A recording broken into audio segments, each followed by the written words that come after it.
kita udah dibakar. Batan itu adalah badan tenaga kantor nanogate. Bisa dilihat ini semuanya. Ini ada kantornya.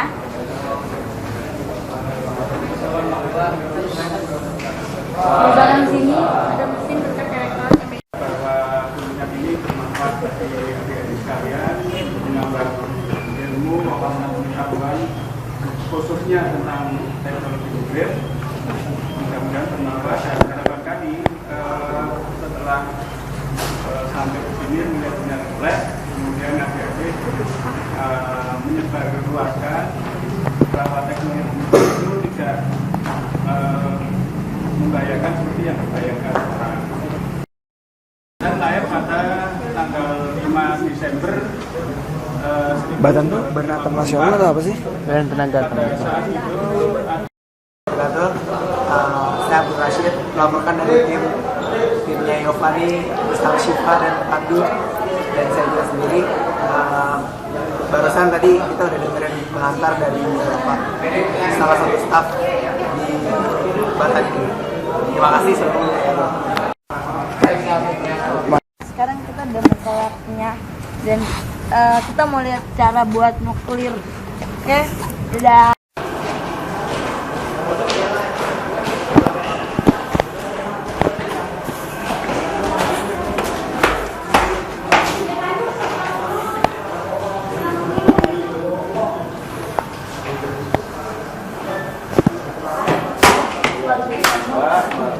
Hati-hati kawan.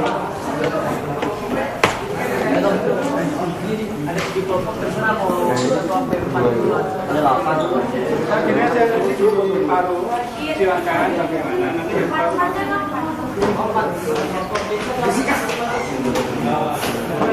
Ini lah masih gue rekam loh.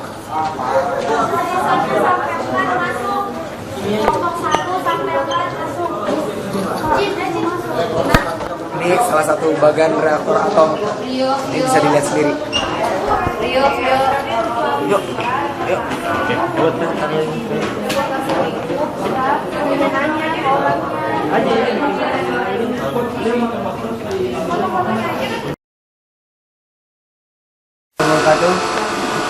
Sekarang kita lagi berada di bagian teknologi nuklir.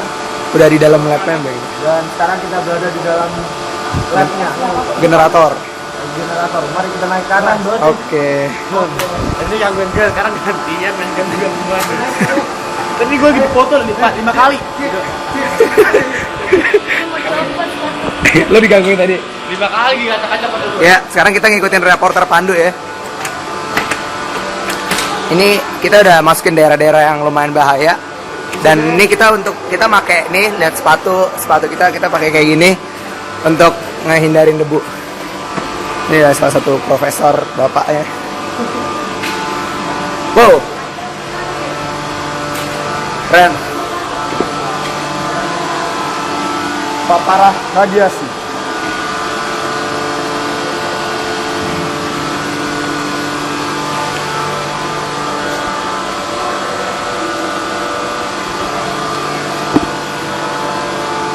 Ini ada salah satu kolam air gitu ya.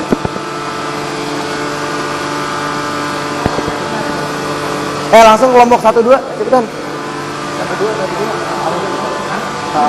Parung Bogor.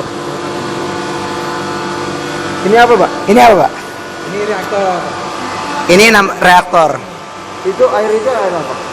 Nanti aja nanti. Ntar dulu.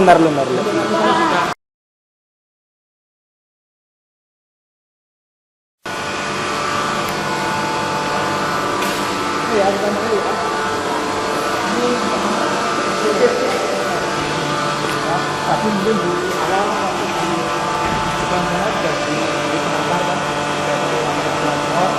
yang namanya reaktor itu ini di Indonesia itu ada 3 reaktor di Jogja, Bandung, dan Depok. Cuma ada 3 di Indonesia. Ini cuma ada 3 di Indonesia. Komponen-komponen reaktor itu ada dan makanya sama Nah, itu bisa dilihat kedalaman reaktornya. tingkat dasarnya. Anda lihat dasarnya itu kamu Ya, bentuknya itu Inggris. Itu di bulutan-bulutan tengah itu tuh ada bulutan uranium dari air laut. Ya, ini Shiva gendut. Batang kendali ini yang dibilang itu. Ah, itu batang kendali. Nah, itu bedanya bom nuklir dengan reaktor penelitian itu di situ.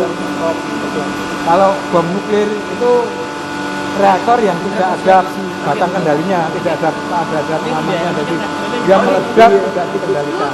Tapi kalau di reaktor ini, reaktor riset maupun reaktor daya, itu ada bikin kendalinya. Jadi untuk mengendalikan populasi neutron yang ada di dalam era sana. Di samping bahan bakar, batang kendali, ada sumber neutron. Sumber neutron ada di sana untuk sebagai pembangkit. Dan ada detektor. 14 detektor ini, 1, 2, 3, 4. Itu fungsinya untuk mengetahui populasi neutron yang ada di dalam era sana. Ya. Di sisi lain itu ada air. Air ini sebagai pendingin, sebagai perisai, sebagai moderasi. Ini air biasa, tapi air yang dimurnikan, bebas mineral. Apa? Bukan warna hijau. Ini karena jernihnya seperti jurul. Anda seperti masuk dalam air itu, kolam renang itu kan kelihatannya jernih karena jernihnya itu. Ini. Ini air yang dimurnikan, bukan yang dijernihkan. Iya, karena apa fungsinya? Karena supaya mineral yang ada di dalam air itu diambil, tidak terkontaminasi. Bawahnya itu uranium ya? Ya, Itu didapatnya dari cara tambang atau gimana? dari akhirnya dulu dari tambang, terus diolah di pabrik terus yang seperti minyak itu. Minyak bahan bakar bensin itu kan dia langsung diolah sama. Untuk energinya. Ya kalau jadi intinya tadi kan di depan sudah diterangkan, jadi intinya ada bahan bakar neutron, dia akan membelah. Ini ada tegangan listrik nggak? Dengan membelah itu dia akan mengeluarkan produk neutron baru, 2 atau neutron diikuti dengan energi Atau yang rekaman di jadi sana aja. besarnya sekitar 2 mega ton.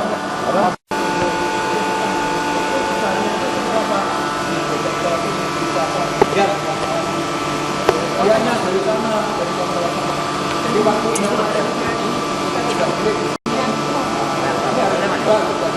dalam Ini belum cari.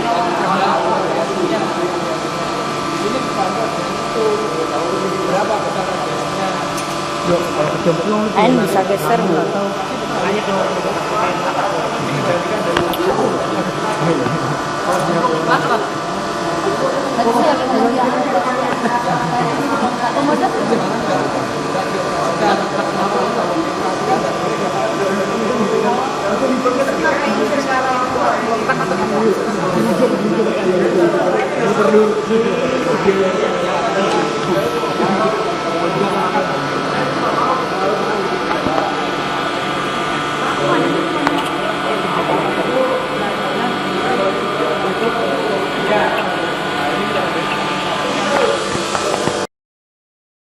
Warahmatullahi wabarakatuh. Nah, sekarang ini kita lagi di lab. Ini bisa dilihat kolam radioaktifnya. Nah, di bawahnya itu ada uranium. Nah, terus di sini tuh ada airnya kan. Nah, airnya itu berfungsi untuk meredam radiasi yang bakal terjadi ketika kolam ini diaktifkan. Nah, sekarang itu kolamnya lagi diaktifin. Nah, misalnya ntar kita mau bikin reaksi, misalnya dimasukin rambut, ntar baru airnya itu berguna buat meredam radiasi yang terjadi gitu. Sekarang airnya itu ada kandungannya nggak sih? Nah, sekarang Nah, airnya itu udah dimurniin supaya jadi mineralnya itu dihilangin supaya mineralnya itu nggak bereaksi sama neutron-neutron yang ada di dalam gitu. Kalau lagi bereaksi jadinya gimana? Kalau lagi bereaksi kita nggak boleh ada di sini. Ntar airnya itu yang ngeredam radiasi yang bakal keluar di sini. Soalnya radiasi itu berbahaya. Tuh. Ini ditutup nggak? Ya, Komite ini keren loh, cool banget semua. penduduk.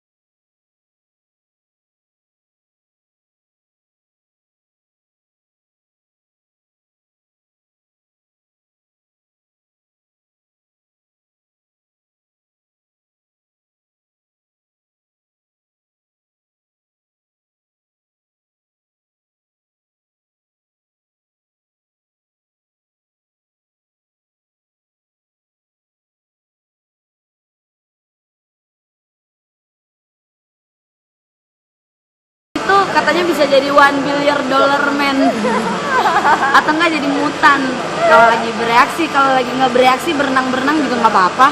Udah stop. Oh ya, nah di situ tuh ada yang fungsinya buat pengendali. Ini apa nih? Nah, Ini apa, Mbak? ini tuh fungsinya buat pengendali. Yang ini nih untuk masukin bahan.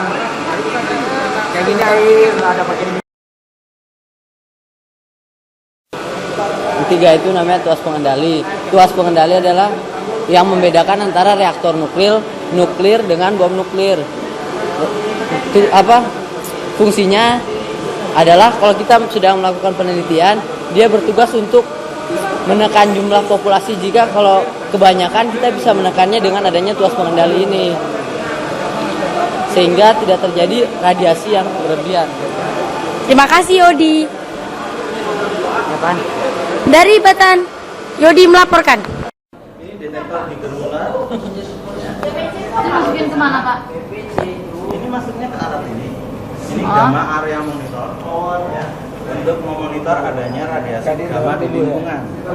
Ya, di lingkungan. Sehingga lingkungan kita akan kelihatan kalau di sana ada zat radioaktif atau pancaran dari sinar gamma. Itu bisa kita ukur nanti. Kalau ini apa? Bukan buat badan, Mbak? Tidak. Jadi ini untuk deteksi. Itu ada 3 Pak. Ya, Kok dipegang? deteksi radiasi, adanya radiasi dari zat radioaktif. Bapak, kok tadi Bapak pegang ada 3? Bagaimana? Tadi waktu Bapak pegang ada angka 3. Jadi begini, sebetulnya saya pengen adik-adik berkumpul terus saya terangkan gitu semua, sehingga nanti akan ada banyak sekali pertanyaan yang akan diserap gitu untuk keseluruhan. Kumpul berhubung semua belum datang. Satu-satu dulu Pak. Satu-satu.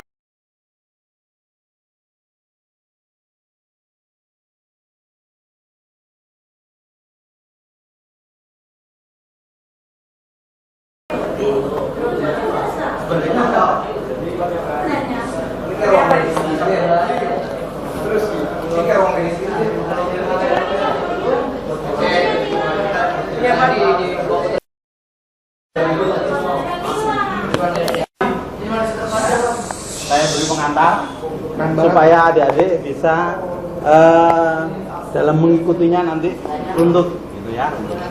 Paling tidak yang pertama saya ingin mengucapkan selamat datang kepada adik-adik.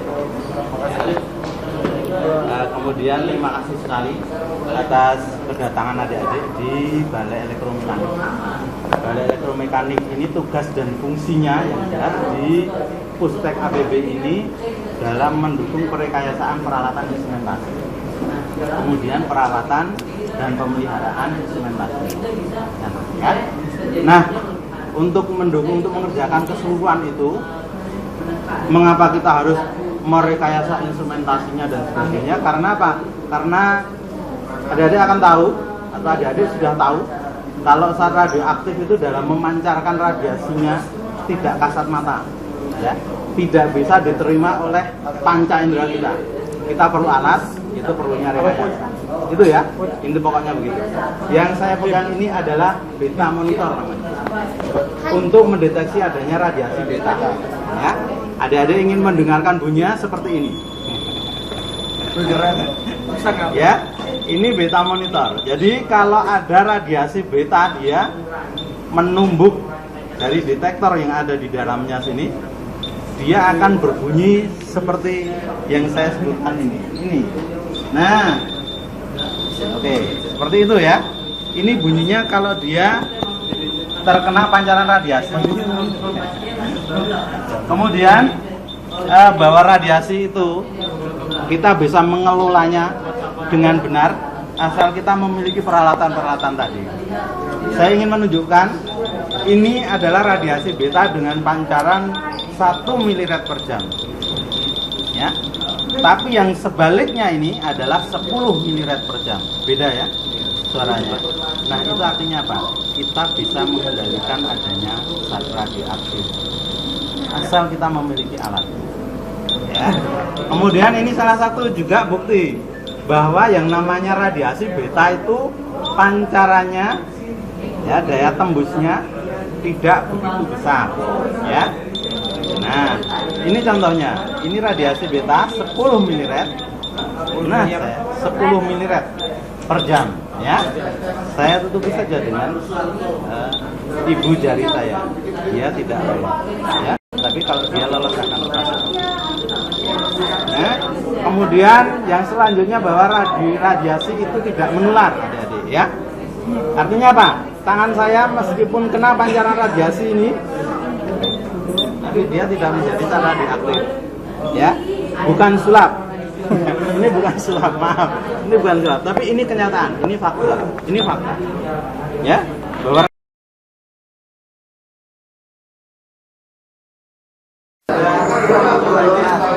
kita lagi di dalam ruang medis, di sekarang lagi mencoba apakah kita mempunyai reaktor nuklir yang ukur berat atau tidak. ya, kita coba daripada teman saya Ini alat ucapanya. Kok ada nomornya? Wah, serem banget. Duh, kok ada nomornya, Duh? Kok nggak ada? Saya tidak ada.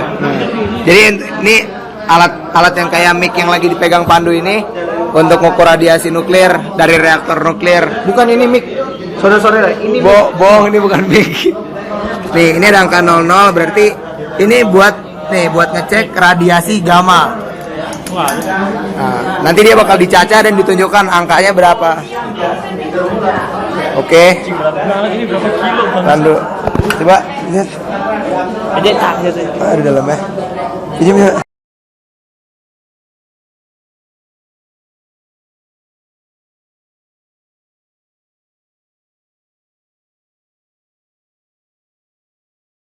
Udah kayak 10 malah kan. 10.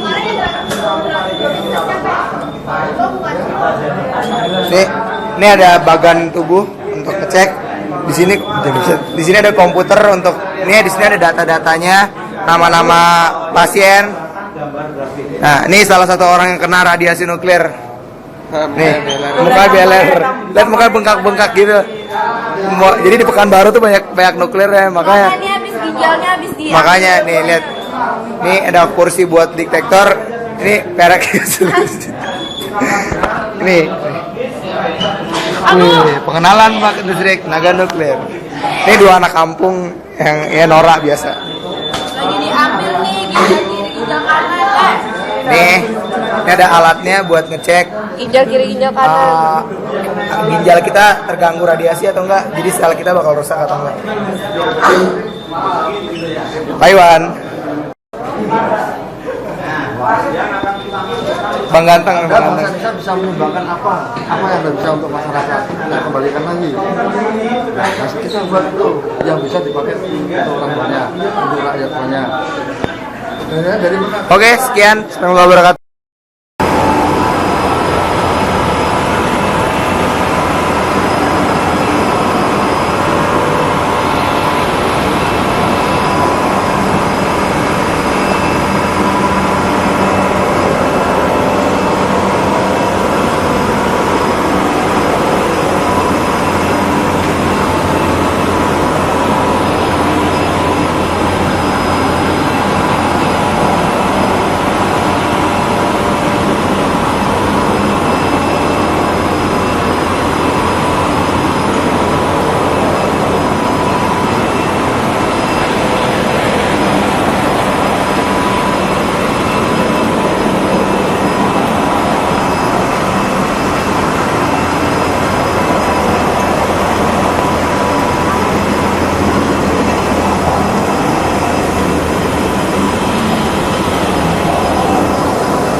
Kenapa, Riz? Itu kan kedua di sini.